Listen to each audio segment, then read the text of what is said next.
चमगादड़ हुई अवतरही। जो सबकी निंदा करता है उसका दूसरा जन्म चमगादड़ का होता है। चमगादड़ आपने देखा है? किसने देखा? देखा है। चमगादड़ को देखने में भी दोष लगता है, अपशकुन होता है अगर चमगादड़ हमारे घर में आ जाता है। तो आप सोचो कि आपका दूसरा जन्म कौन सा होगा? चमगादड़ का। निंदा कौन कौन करते हैं? वो भी हाथ उठाने। देखो शर्म मत करना। भगवान के आगे बुराई अगर अपनी रखोगे, डॉक्टर के आगे बीमारी रखोगे तो क्या मिलेगा? दवा। अपनी सत्यता को स्वीकार करो। कौन कौन निंदा करता है?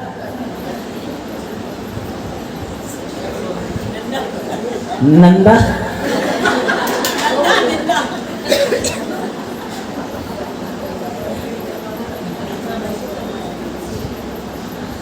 मतलब काफी लोग निंदा करते हैं। क्या मिलता है? कौन सी गिफ्ट आपको मिलती है निंदा करने से?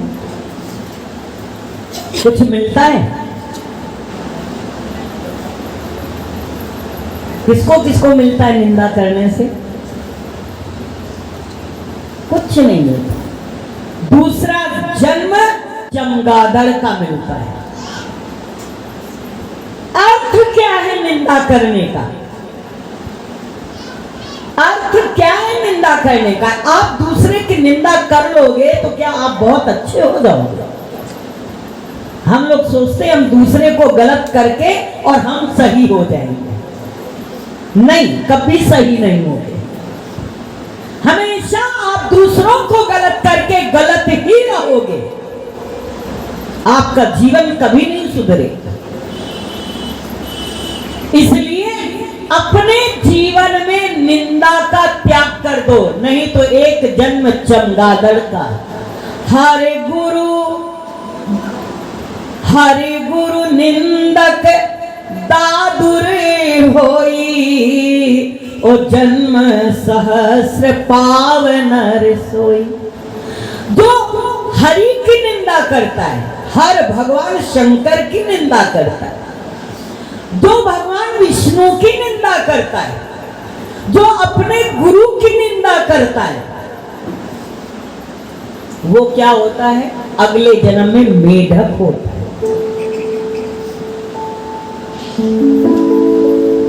मेढक होता है। इसलिए भगवान की निंदा भी नहीं सुननी चाहिए।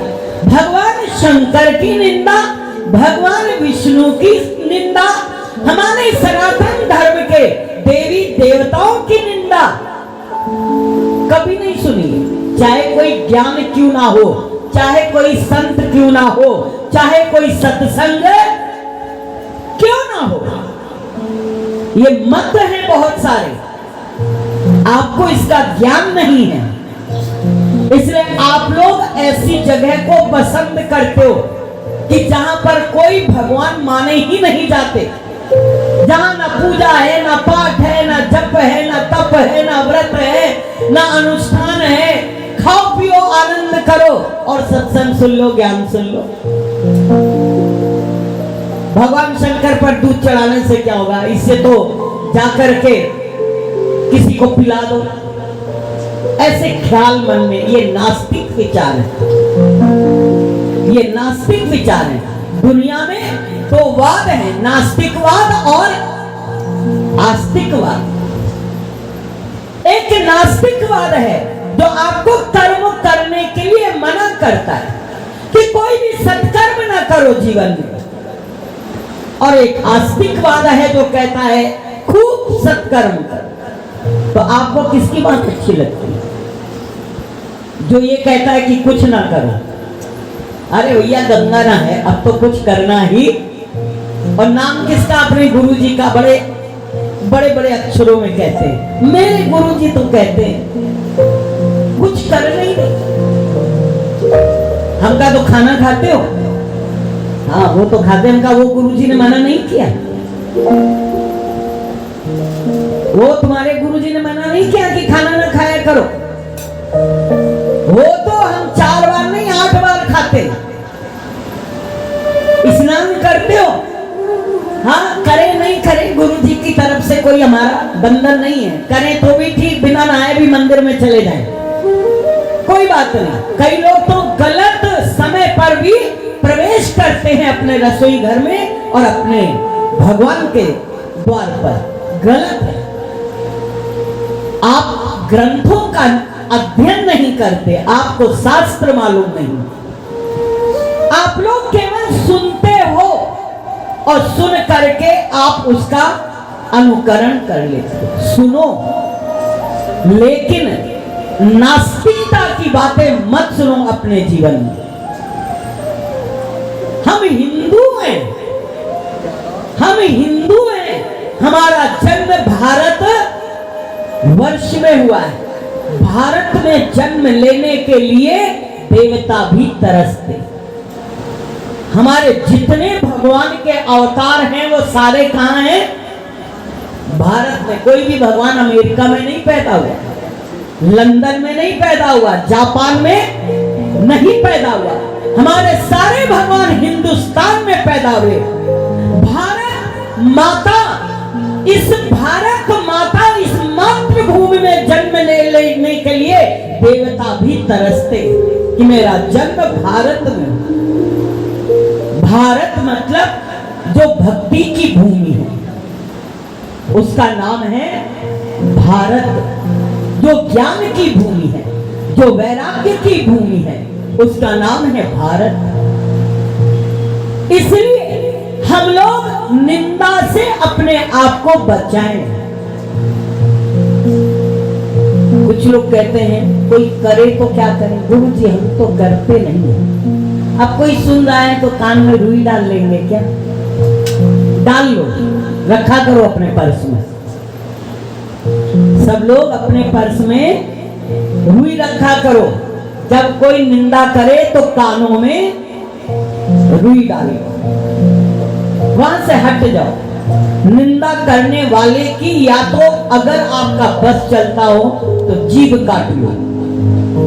ये शास्त्र कहता है कि काटिए तासु और जीभ जो बसाई और श्रवण मूंद न चलिए पराई।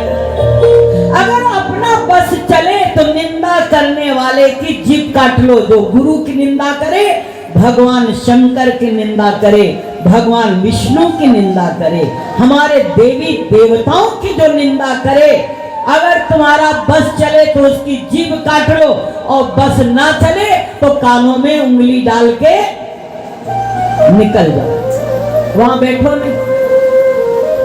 कई लोग बड़े शौक से निंदा सुनते, गुरु की निंदा भी सुनते,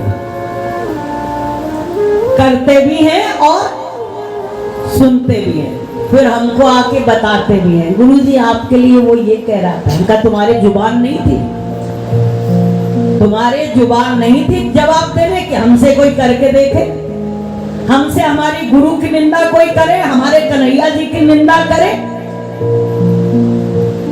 करके देखे कोई, उसको क्या परिणाम मिलेगा, क्या फल मिलेगा? अवश्य मिलेगा, क्योंकि आप भी उसमें शामिल हो जाते हो, आप भी शामिल हो जाते हो उस निंदा में, तो दोष के भागी बन जाते हो। करने वाला भी गुनहगार, सुनने वाला भी गुनहगार और देखने वाला भी गुनहगार। इसलिए निंदा छोड़ो, पराई निंदा कभी भी ना करो, ना सुनो। ईर्ष्या, हिंसा, द्वेष, हिंसा ना किसी के मन से करो, ना कर्म से करो, ना वचन से करो। हिंसा केवल ये नहीं है कि किसी को हमने चाकू मार दी, हिंसा इसे कहते हैं किसी को मन से तकलीफ देते, किसी को जिह्वा से तकलीफ देते और किसी को अपने कामों से तकलीफ देते। ये तीनों हिंसा है, मन से, कर्म से और वचन से, ये हिंसा है। ये तीनों हमारे जीवन में दोष पैदा करें। प्रताड़ित मत करो किसी को, कष्ट मत दो किसी को। हमेशा प्रयास करो कि हमारी वाणी से आदमी प्रसन्न हो। अपने मन में हमेशा ये ख्याल रखो, ए भी सुखी, ए भी सुखी, ए भी सुखी, सब सुखी रहे। तो ये जो हमको दुख दे रहा है उसके लिए क्या करें? जो हमको दुख दे रहा है उसको क्या करें? उसको ये करो, उसको भी वरदान दो कि तुम भी सुखी रहो। क्यों? हो सकता है पिछले जन्म में हमने तुमको दुख दिया हो, तो इस जन्म में तुम हमको दे रहे हो। कोई शत्रुता हमारी आपकी रही होगी कि जिसके कारण आप इस जन्म में हमको दुख दे। इसलिए उसको भी मन से, दिल से कह दिया करो कि भैया तू भी सुखी रह, मुझे कोई कष्ट नहीं, प्रारब्ध है, कर्म है, हम इसको झेल करके पूरा करो। उसके लिए भी भगवान से प्रार्थना करो। कई बार आदमी कहता है हे भगवान सद्बुद्धि देना, लेकिन पहले हमको देना, बाद में दूसरों को देना। और कुछ ऐसे होते हैं भगवान सबनी के सद्बुद्धि दे, सबनी के दे असा के छड़े। कई ऐसे होते हैं, हमको छोड़ के, हम तो बड़े सद्बुद्धि वाले हैं, औरों को सबको सद्बुद्धि दो। नहीं, भगवान से कहा करो पहले हमको दो, बाद में दूसरों को दो, कि हमारे अंदर कभी भी हिंसक भावना ना आए, कभी भी हमारे अंदर किसी को तकलीफ देने की भावना ना आए, किसी को कष्ट देने की भावना ना आए। ये हमारे जीवन का दूसरा दोष है। पहला दोष है क्या है? कलह। याद कर लो 10 बार। पहला दोष है, कौन कौन छोड़ेगा? तुम क्या करोगे? कलह छोड़ दो, घर में अपने शांति रखो। और मैया के सामने बैठे हो, झूठ मत बोलो, कलह मत करो, लड़ाई झगड़ा, मेरी तेरी, निंदा, हिंसा, इनसे बचो। ईर्ष्या, कोई हमसे बहुत आगे बढ़ रहा है, ईर्ष्या न करो, उससे बढ़ने दो, प्रोत्साहन दो, बेटा और आगे और आगे। अपने खून का व्यक्ति जब आगे बढ़ता है तो आपको तकलीफ होती है, अपना बच्चा आगे बढ़ता है तो आपको तकलीफ होती है? नहीं होती। पड़ोसी का बच्चा अगर आगे बढ़ता है तो, या देवरानी का आगे बढ़े, या ननन का आगे बढ़े, या बहन का बढ़े, और अपना कोई ओधवश अपने ब्लड का है, उसके आगे बढ़ने में हमको कोई तकलीफ, अरे मेरा बेटा और आगे बढ़े, अरे बेटा और आगे बढ़ो, और बेटा आगे बढ़ो। और दूसरा अगर बढ़ता है तो क्या कहते? उसको गिराने की कोशिश करते हैं। जीवन के अंदर सबके प्रति एक ये भाव रखो कि तुम भी आगे बढ़ो, तुम भी आगे बढ़ो। ईर्ष्या का भाव अपने मन में ना रखो, भेद बुद्धि अपने मन में ना रखो, भेद मत करो। भेद कभी भी किसी के साथ मत रखो। भेद का अर्थ क्या है? भेद हम बहुत जगह करते हैं, व्यवहार में करते हैं, किसी को ज्यादा किसी को कम। खाना खिलाने में भेद करते हैं, किसी को ज्यादा किसी को कम, किसी में ज्यादा घी डाल देते हैं और किसी में कम डालते हैं, किसी को ज्यादा परोस देते हैं, किसी को। ये सब दोष है, ये भेद है हमारे जीवन में, ये हमारे जीवन में नहीं होने चाहिए। हम किस नंबर पर पहुंच गए? 4। अब बताइए जरा।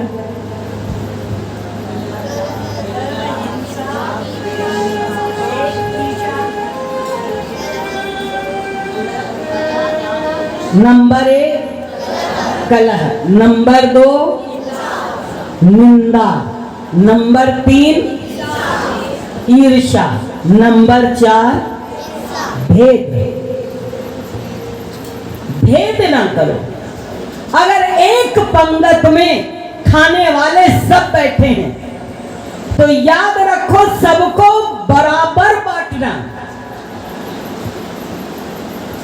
अगर एक टेबल पर बेटा भी बैठा है, दामाद भी बैठा है, पति भी बैठा है और पड़ोसी भी बैठा है, मित्र भी बैठा है, तो परोसने में कभी भेद मत करना। ये भी हमारे जीवन का पाप है। जो अपना प्रिय होता है उसको 2 चम्मच ज्यादा डाल देते हैं, और जो थोड़ा कम रहता है, अरे भाई खत्म हो रहा है, अभी है नहीं।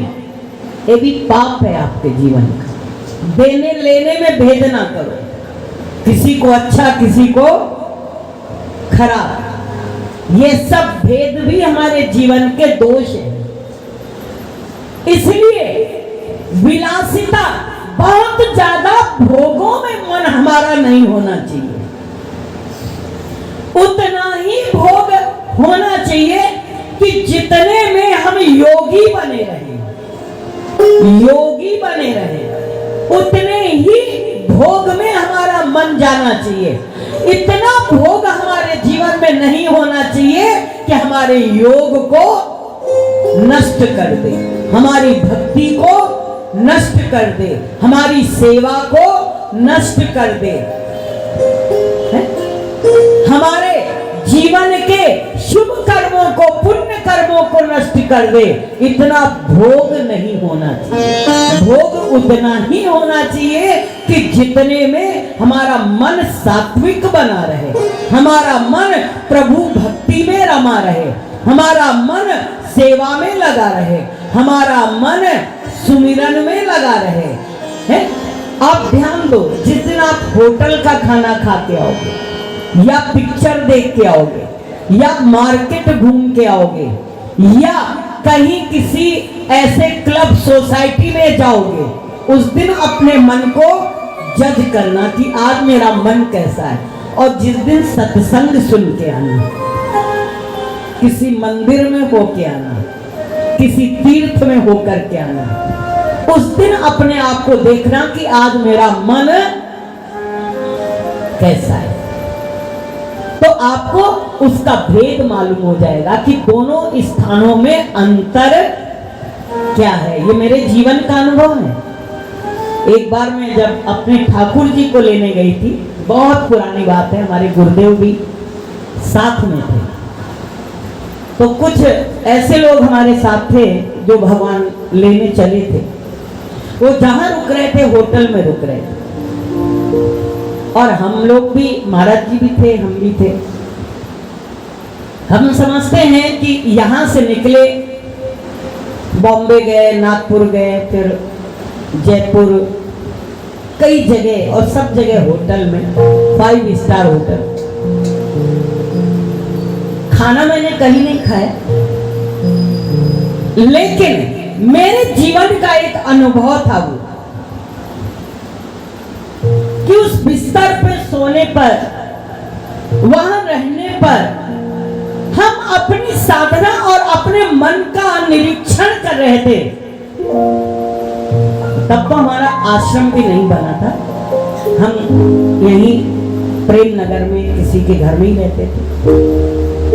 जब हम वापस अपने स्थान पर आए, जहां पर एक सफेद चादर बिछी थी, एक छोटी सी चौकी पड़ी हुई थी, एक दरी पर सो रहे थे, वहां डल्लक के गद्दे थे, सब कुछ सुख था।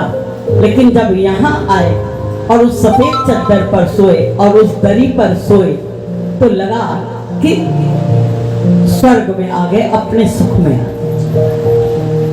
और इतने भोगों के अंदर मन बेचैन था। भोग अगर प्रिय लगेंगे तो योगी कभी भी नहीं बन पाओगे। योगी तभी बन पाओगे जब तुम्हारे जीवन में सत्व गुण प्रधान हो जाएगा। उसकी पहचान क्या है?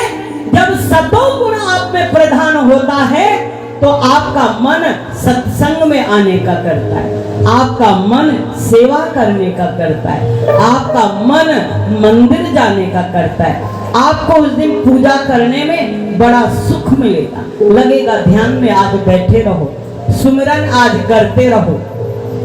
और जिस दिन आप किसी भोग में चले जाओगे, दूसरे दिन आप ध्यान लगाने बैठना, आपका ध्यान विचलित हो जाएगा।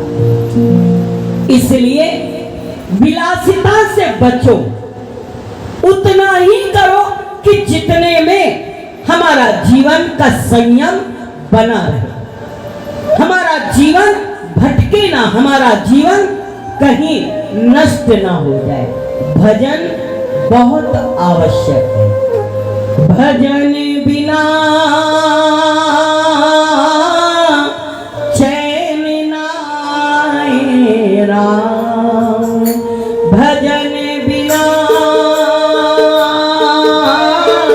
चैन नाए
श्याम श्याम श्याम राम राम राम श्याम श्याम श्याम।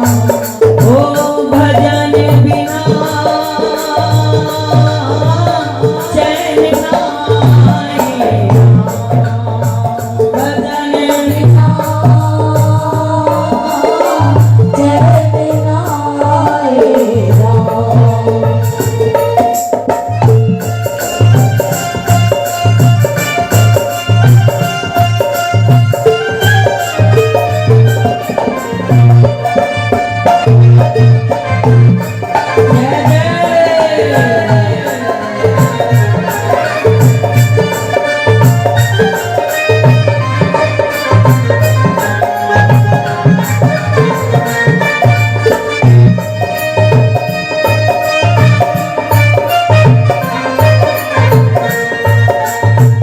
मोह माया की आसिए पगले, मोह माया की आसिए पगले, मोह माया की आसिए पगले, मोह माया की आसिए पगले। अरे होगी कभी ना पूरी, होगी कभी ना पूरी, पूरी होगी कभी ना पूरी, होगी कभी ना पूरी। करते करते भजन प्रभु का, करते करते भजन प्रभु का, करते करते भजन प्रभु का, करते करते भजन प्रभु का। अरे मिट जाएगी दूरी, मिट जाएगी दूरी, ओ दूरी मिट जाएगी दूरी, दूरी मिट जाएगी दूरी। हम भक्तों के, हम भक्तों के साथ साथ में, हम भक्तों के साथ साथ में, सब लोग प्रभु का नाम भजन बिना चैन नाए नाम, भजन बिना चैन नाए नाम। कोई क्या जाने कब हो जाए, कोई क्या जाने कब हो जाए। अरे कोई क्या जाने कब हो जाए, इस जीवन की शाम, इस जीवन की शाम, ओ शाम, इस जीवन की शाम। भजन बिना चैन नाए नाम, भजन बिना चैन नाए नाम।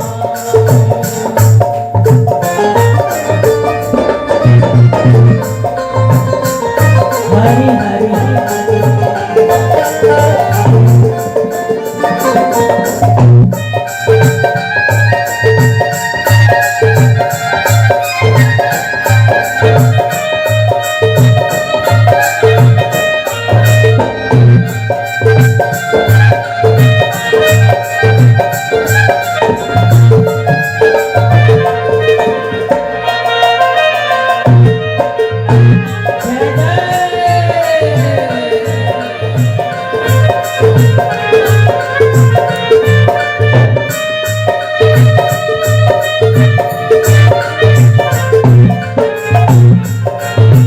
भजन है अमृत रस का प्याला, भजन है अमृत रस का प्याला, भजन है अमृत रस का प्याला, भजन है अमृत रस का प्याला।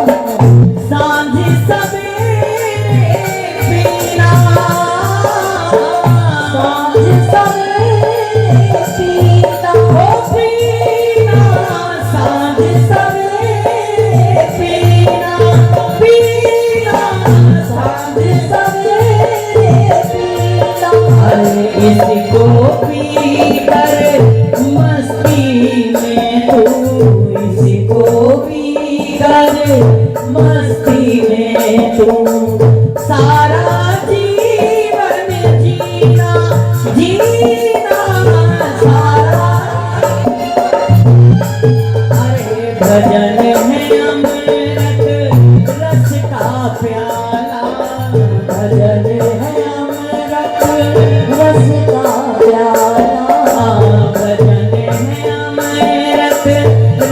का प्याला, भजन है अमृत रस का प्याला, ओ सांझ सवेरे पीना,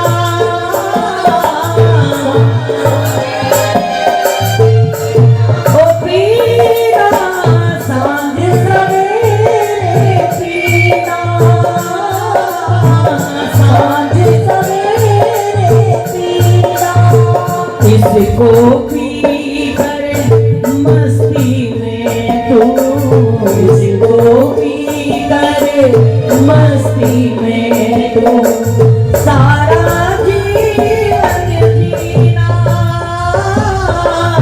सारा जीवन जीना, जीना सारा जीवन जीना, भक्ति कर लो, भक्ति कर लो बन जाएंगे, भक्ति कर लो बन जाएंगे, अपने बिगड़े भजन बिना चैन ना आए, भजन बिना चैन ना आए, कोई क्या जाने कब हो जाए, कोई क्या जाने कब हो जाए, इस जीवन की शाम, इस जीवन की शाम, ओ शाम, इस जीवन की शाम, भजन बिना चैन ना आए, भजन बिना चैन ना आए, भजन बिना चैन ना आए, भजन बिना चैन ना आए, बोलो राम राम राम, बोलो राम राम राम, बोलो राम राम राम, बोलो राम राम राम, बोलो राम राम राम, बोलो राम राम राम, बोलो राम राम राम, बोलो राम राम राम, बोलो राम राम राम, बोलो राम राम राम, बोलो राम राम, बोलो राम राम राम, बोलो राम राम राम, ओ राधे श्याम श्याम श्याम, राधे श्याम श्याम श्याम, राधे श्याम श्याम श्याम, राधे श्याम श्याम श्याम, बोलो राम राम राम, बोलो राम राम राम, बोलो राम राम राम, ओ बोलो राम राम राम, बोलो राम राम राम, बोलो राम श्याम श्याम। भजन के बिना जीवन पशु के समान है, पशु के समान है। अगर ईश्वर की भक्ति नहीं है, ईश्वर का भजन नहीं है, जीवन में अगर ज्ञान नहीं है, विवेक नहीं है, सत्कर्म नहीं है, सदाचार नहीं है, तो जीवन पशु के समान है। आहार, निद्रा, भय और मैथुन, खाना जानवर भी खाता है, खाना हम भी खाते हैं। सोता जानवर भी है, सोते हम भी हैं। मैथुन संसार के भोग जानवर भी भोगता है, उसके भी संतानें हैं। बिल्ली की भी संतान है, कुत्ते की भी है, कुतिया के भी, सुअर के भी है, सुअरिया के भी, मच्छर से भी मच्छर पैदा हो जाते हैं, मक्खी से मक्खी पैदा हो जाती है। कोई बड़ी बात नहीं कि हमारे भैया हम बड़े लाट साहब हैं कि हमारे बड़ी संतानें हैं, हम बहुत 5 स्टार होटल में खाते हैं, तुमसे अच्छा खाना हंस खा लेता है, तुम तो फिर भी मिलावट वाला खाते हो। लेकिन हंस क्षीर और नीर, दूध और पानी को फिल्टर कर देता है, दूध पी लेता है, पानी को छोड़ देता है, मोती को चुग लेता है, गेहूं को। तुम्हारे में फिल्टर मशीन फिट नहीं है, तुम तो मिलावट खा रहे हो, पता नहीं क्या क्या खाते हो मालूम ही नहीं। बिना सोचे समझे विचारे बस खाना चाहिए, खा लिया। जानवर के समान, जानवर भी सोच समझ के खाता है। एक बार मैंने बिल्ली को बासी रोटी दे दी, बासी रोटी बिल्ली को दे दिया, रखी थी रोटी, आई बासी उसको दे दिया। बिल्ली ने मुंह मोड़ लिया, बिल्ली ने मुंह मोड़ लिया, नहीं खाया। फिर मैंने कहा अरे बिल्ली यार नहीं खा रही, आश्रम में घूमती रहती थी। फिर उसको ताजी रोटी सेक करके उसमें घी लगा करके दिया, फटाफट पूरी रोटी खा गई। उसको भी अकल है, लेकिन हम लोग उससे भी ज्यादा बेअकल है कि हमको क्या खाना चाहिए क्या नहीं खाना चाहिए, इसका भी हमको होश नहीं। इसलिए अपने जीवन में सदैव विचार करो। कोई भी कर्म करने के पहले बिना विचारे जो करे सो पाछे पछताए, और काम बिगाड़े आपनो जग में होत हंसाए। हंसी का पात्र बनता है व्यक्ति जो बिना विचारे काम करता है।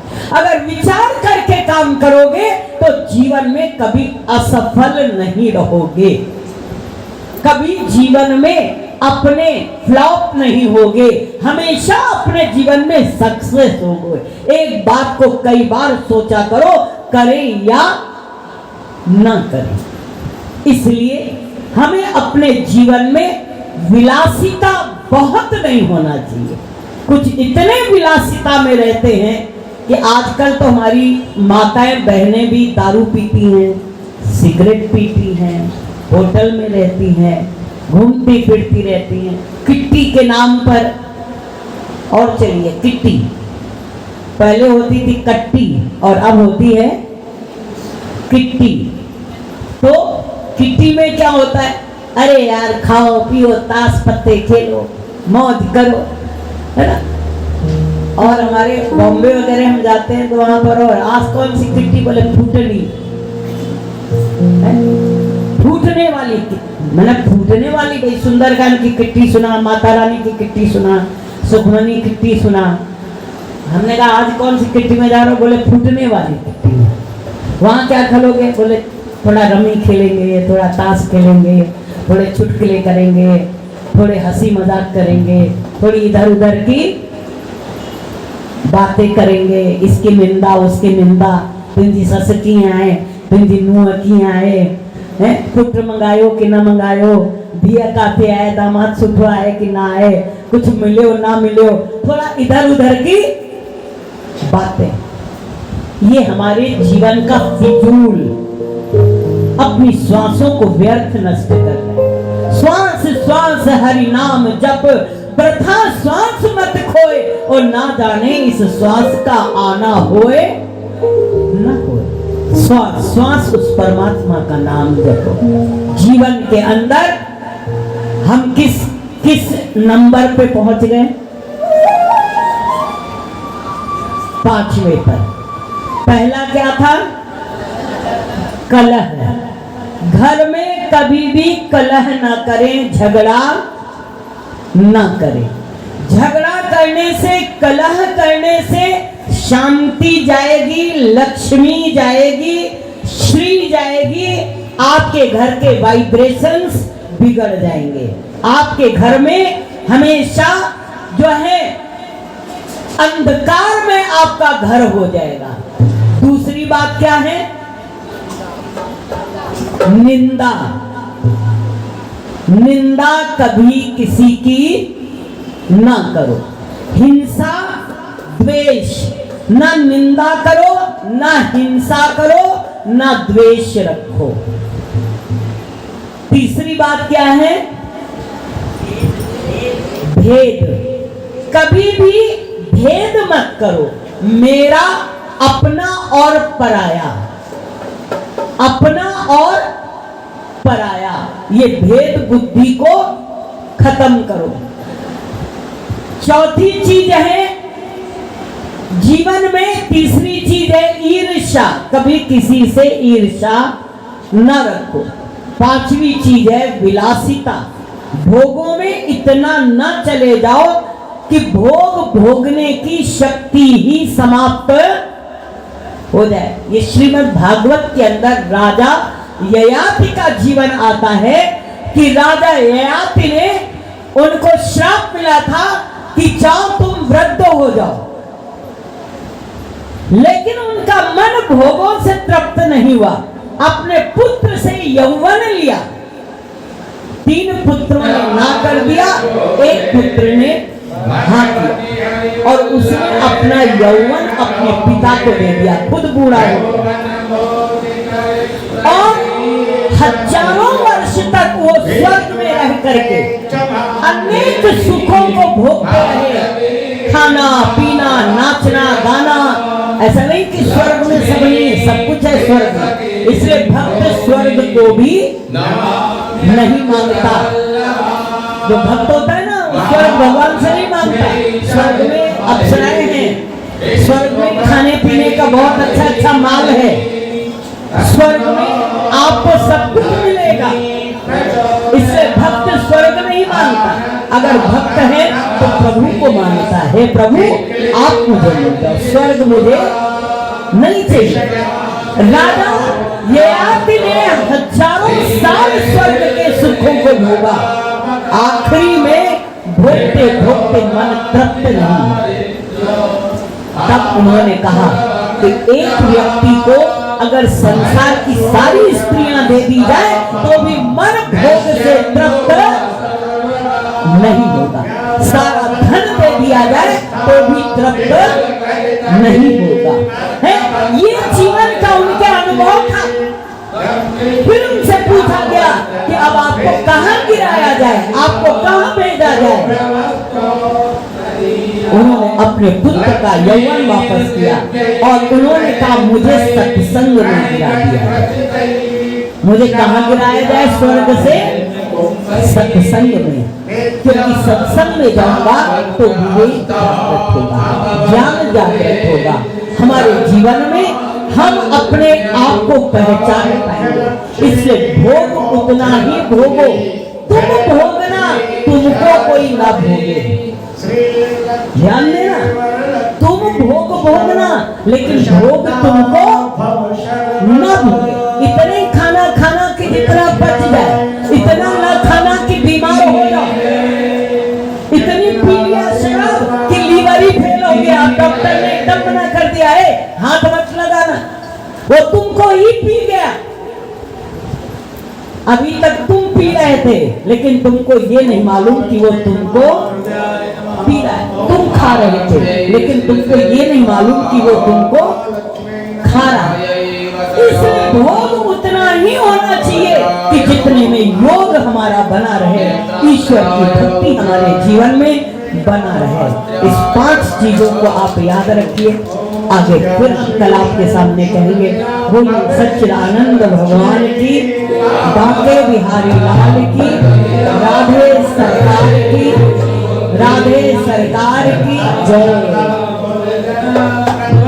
ध्यान दें, महालक्ष्मी यज्ञ चल रहा है और इस यज्ञ में बैठने से अनेक हमारे जीवन के कष्ट दूर होंगे और हमारे जीवन में अनेक प्रकार की खुशियां आएंगी। वो महायज्ञ यहाँ पर चल रहा है। 8 तारीख को माता की चौकी है जो मुरादों की है, जिनकी पूरी हो गई है और जिनको पूरी करनी है, वो दोनों ही 8 तारीख को माता की जोत जलेगी 7 बजे से रात 10 बजे तक। आप अपना नाम जोत जिनको जिनको जलवानी है वो अपना नाम सीता जी को लिखवा देंगे। दूसरी बात, कल हम लोग माता रानी का 5वीं नवरात्रि, कल 5वीं नवरात्रि है। कल हम लोग महा आरती मैया जी की करेंगे। महा आरती सभी दीपक अपना जला के या तो बना के घर से लाए या यहाँ पर हम बनवा करके रख देंगे। 11-11 रुपए में आप दीपक ले लेंगे और सब एक साथ महा आरती माँ अम्बे की करेंगे। परसों हम मैया रानी का 56 भोग लगाएंगे, वो भी केवल मिठाइयों का फलाहार। कोई भी अन्न की चीज नहीं लगती। माँ हमको पूरे दिन खिलाती है, हम उसको खिलाने वाले कुछ नहीं होते हैं, हम केवल उसका भोग लगाएंगे। तो 56 भोग मैया रानी का बहुत शुद्धता से हम लोग लगाएंगे, क्योंकि महालक्ष्मी यज्ञ हो रहा है। इसमें हम जितना जितना उनको प्रसन्न करेंगे, हमारी दरिद्रता दूर होगी और हमारे संकट धन में आने वाले वो दूर होंगे। अष्टमी के दिन हम सबको महालक्ष्मी का यंत्र देंगे, जो अभी यज्ञ में सिद्ध हो रहा है। उसके द्वारा आपके घर में सुख संपत्ति, व्यापार में, घर में, परिवार में जो कुछ भी अड़चने हैं, बाधाएं हैं, वो आपकी दूर होंगी। वो हम अष्टमी के दिन आपको प्रदान करेंगे।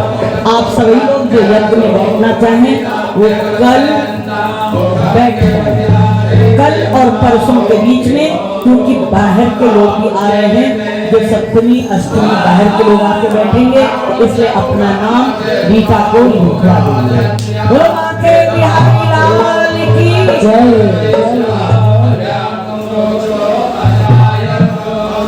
हाँ, तो एक निर्णय कर ले, दीपक आप लाएंगे या हम लोग को बनवाना है?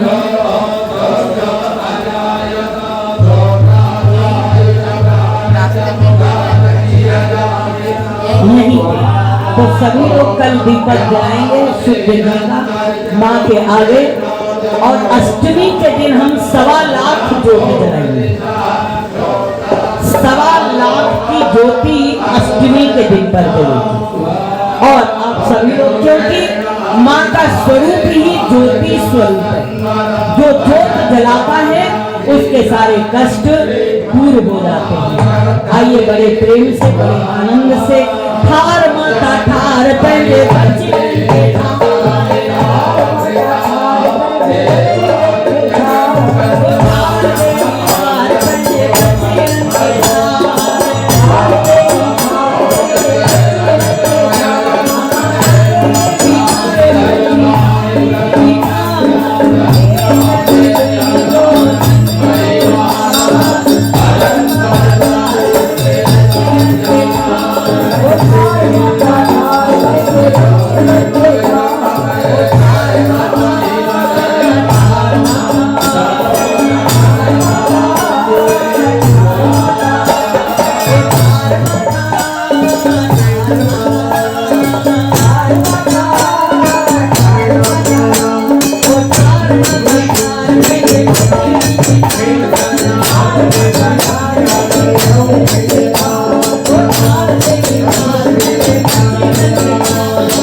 करते बसते गाडे अंगी करते बसते गाडे करते बसते गाडे